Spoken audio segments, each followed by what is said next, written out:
Good morning students, welcome to your next class BEd second year. आज हम जो पढ़ने जा रहे हैं टॉपिक, उसका नाम है शैक्षिक नियोजन की व्यवस्थाएं या चरण। जो कह सकते हैं हम लोग स्टेप्स कर सकते हैं या चरण कर सकते हैं, या हम इसको फेजेज ऑफ प्लान दिखा सकते हैं। शैक्षिक नियोजन ही नहीं, सभी प्रकार की योजनाओं में कई तरह के चरणों पर से गुजरना पड़ता है। चरण से गुजरते हुए उनके जो चरण होते हैं, जिसके कारण वो लक्ष्य की प्राप्ति कर सकते हैं। इसीलिए पहले हम लोग जो कोई भी नियोजन का निर्माण करते हैं तो उनको एक फेजेस में रखते हैं। इसमें पहला जो होता है नियोजन, जो योजना का प्रारूप बनाते हैं। कोई भी चीज के लिए हम लोग क्या करते हैं, पहले से यानी ड्राफ्ट तैयार करते हैं कि कैसे कोई भी चीज किया जाएगा। सबसे पहले योजना का प्रारूप बनाया जाता है। प्रारूप बनाने में से हमें ये ध्यान में रखना चाहिए कि शिक्षा के उद्देश्य क्या है। वे उद्देश्य दीर्घकालीन तक होने चाहिए, जिस कारण उसका लंबे समय तक उसका विकास हो सके। इन उद्देश्यों को प्राप्त करने के लिए बजट का प्रावधान होना चाहिए। इतने बजट को रखना चाहिए जिससे कि इसको कंप्लीट अपने रिसोर्सेस को कंप्लीट कर सके अपने बजट के अनुसार। वर्तमान दशा का जो विश्लेषण होता है उसमें देखेंगे कि कई बार ऐसी शैक्षिक आवश्यकताएं आ जाती है जो कि बीच में किसी भी चीज को योजना को अवरुद्ध कर देती है। लेकिन ये देखना पड़ेगा कि उस समय जो उपलब्ध शैक्षिक संसाधन है वो सही है कि नहीं, जो हमारी शिक्षा के प्रारूप के अनुसार शिक्षा को कंप्लीट कर पाएंगे कि नहीं कर पाएंगे। केंद्र, राज्य और जिला स्तर पर योजनाएं इकाइयों के रूप में विशेषज्ञों के आधार पर होती है। विशेषज्ञ तैयार किए जाते हैं जिसके कारण वो सलाह और एवं परामर्श देते हैं कि और उनसे प्रेरणा मिलकर हम योजना को बनाते हैं। केंद्रीय स्तर पर संभावित जितने भी कार्य होते हैं उसको हम लोग अग्रसर करने के लिए शिक्षा मंत्रालय निर्माण करता है। इस योजना का आयोग को सौंपा, ये योजना जो आयोग को सौंपा जाता है, इसकी छानबीन आर्थिक एवं सामाजिक योजनाओं के परिप्रेक्ष्य की जाती है। जरूरत पड़ती है तो राष्ट्रीय संसाधनों के अनुसार योजना का प्रारूप में थोड़ा बहुत कटौती भी की जाती है। योजना के प्रारूप में निम्नलिखित बातें रखी जाती है। जो बातें इसमें रखी जाती है वो पहला होता है कि अनुगामी विधि का उल्लेख होता है कि इसका क्या होगा, कौन सी विधि अपनाई जाए कि जो हम अपनी जो शिक्षा के स्तर को बना सके या उसका विकास कर सके। दूसरा होता है सरकार की मुख्य शिक्षा नीति के उद्देश्यों का स्पष्टीकरण होता है कि हमारा जो मुख्य उद्देश्य क्या है, लक्ष्य को प्राप्त करने के लिए जो बनाया गया, जितने उद्देश्य समान उद्देश्य और विस्तृत उद्देश्य वो सही है कि नहीं। और उद्देश्यों का विस्तृत वर्णन होना चाहिए कि प्रत्येक स्तर पर संख्या और संकेत का भी होना चाहिए कि इसको हम कैसे मूल्यांकित कर पाएंगे, अपने उद्देश्यों को कैसे हम क्लियर कर पाएंगे। देश की आर्थिक और सामाजिक दृष्टि के हिसाब से भी होना चाहिए कि समाज में कि कैसी योजना का निर्माण किया जाए कि हम शिक्षा को यानी अग्रसर कर सके। योजना को क्रियान्वित करने के लिए प्रस्तावित विधियों का भी निर्माण होना चाहिए जिसके अनुसार उसमें समय समय पर लचीलापन होने के साथ साथ उसको स्वीकृति करने से पहले वो देखना पड़ेगा कि प्रारूप में इस विधि का सही उपयोग करके हम कितना जल्दी से जल्द अपने रिजल्ट को या कह सकते हैं उत्पाद को प्राप्त कर सकते हैं। दूसरा होता है योजना की स्वीकृति।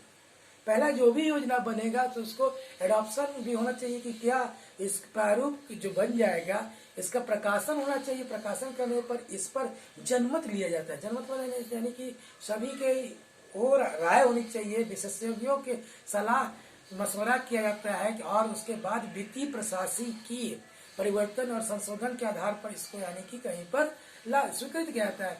इसके पश्चात लोकसभा और राज्यसभा में कोई भी योजना, जैसे अभी शिक्षा नीति में परिवर्तन हुआ, पुरानी जो शिक्षा नीति थी उसके में देखे ही होंगे, तो उस प्रकार क्या होता है लोकसभा और राज्यसभा में इस योजना को रखा जाता है और राष्ट्रीय योजना स्वीकार किया जाता है। फिर उसके बाद ही इसको अंतर्राष्ट्रीय संगठनों के द्वारा राय और द्वारा कानून का निर्माण किया जाता है और इसी कानूनी स्वीकृति के बाद ये नीति जो होती है, योजना जो होता है, सभी के सामने लाया जाता है। इसके बाद होता है कि योजना का क्रियान्वयन कैसे होगा। दैट में से अगर एग्जीक्यूशन किया जाए कि एक प्लान बन गया है तो प्लान लोगों के बीच में कैसे वर्क करेगा।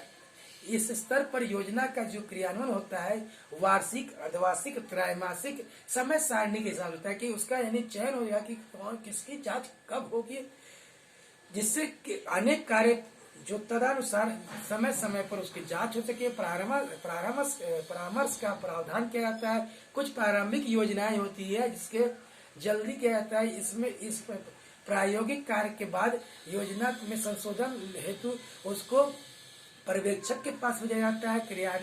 क्रियात्मकता की दृष्टि से समायोजन भी किया जाता है, कुछ बदलाव भी किए जाते हैं, त्रैमासिक विवरणों की समीक्षा करके आगे के कार्यक्रम को संभाला जाता है, या कह सकते हैं आगे की ओर बढ़ाया जाता है। ये सब चीजें जो है यानी क्रमबद्ध होना चाहिए। और लास्ट में जो भी होता है कोई भी चीज को कि हमको मूल्यांकन की बात आती है कि अगर जो भी योजना का मूल्यांकन है उस मूल्यांकन क्या होता है, that means evaluation of the plan, जिसके अनुसार जो भी योजना बनाई गई, एडॉप्ट हुआ और जिसको यानी हम लागू किए, उससे हमको क्या अनुभव हुआ, अनुभव के आधार पर हम आगे की योजना में सुधार कर सकते हैं। जैसे कि मान लीजिए कुछ कमियां रहेगी तो उसको सुधारने का प्रयास करते हैं। इसके लिए विभिन्न चालू कार्यक्रमों का आयोजन किया जाता है। मूल्यांकन आवश्यक हो जाता है कि योजना की कमियों को ध्यान दिया जा सके। प्रारूप बनाते समय जिन लक्ष्यों को रखा जाता है उनके संदर्भ में निष्कर्ष लिया जाता है कि क्या ये वाकई में हम लोगों ने जो लक्ष्य रखा उसको प्राप्त हो गया।